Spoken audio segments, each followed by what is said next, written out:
चला आज बनवूया टेस्टी मेथीची प्लस शेपूची भाजी। त्यासाठी आपल्याला शेपू आणि मेथी पाहिजे। शेपू चांगली बारीक कट करून घेऊयात। बारीक कट केली म्हणजे ती लवकर शिजते।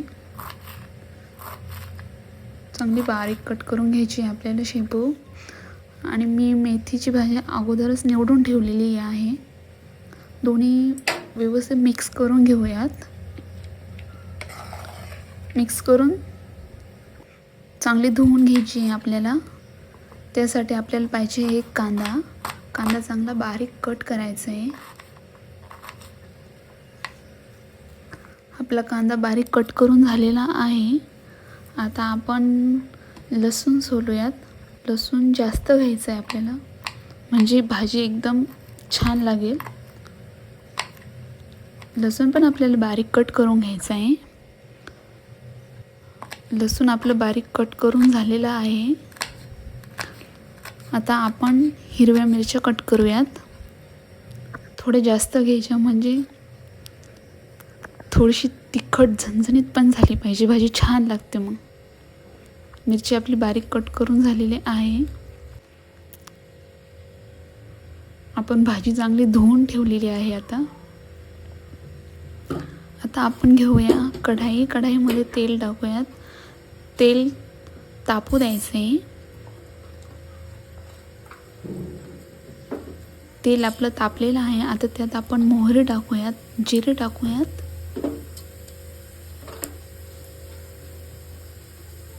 त्यांना चांगलं कढून घ्यायचं आहे। त्यानंतर आपण त्यात लसूण टाकूयात।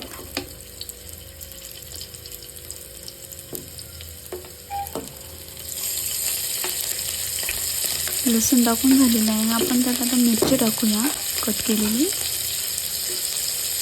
त्यांना चांगलं व्यवस्थित परतून द्यायचं आहे।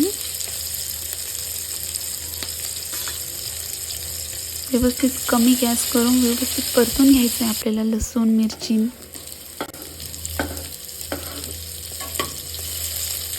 आपलं मिरची लसूण परतून झालेला आहे। त्यात आपण आता कट केलेला कांदा टाकूयात।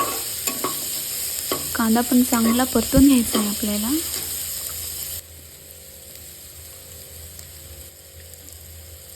आपला कांदा चांगला परतून झालेला आहे। आता त्यात थोडं मीठ टाकून घेऊयात आणि अजून थोडं परतून घेऊयात। आता त्यात आपण भाजी टाकूयात। भाजीला पण चांगलं परतून घ्यायचं आहे आपल्याला।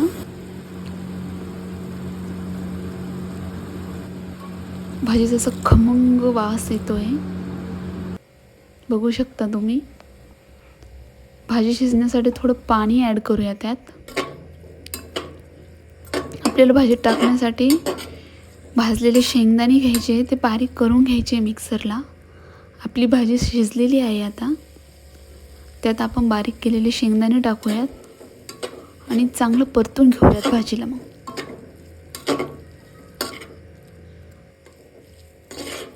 चांगलं परतून घ्यायचं आहे आपल्याला भाजीला। आता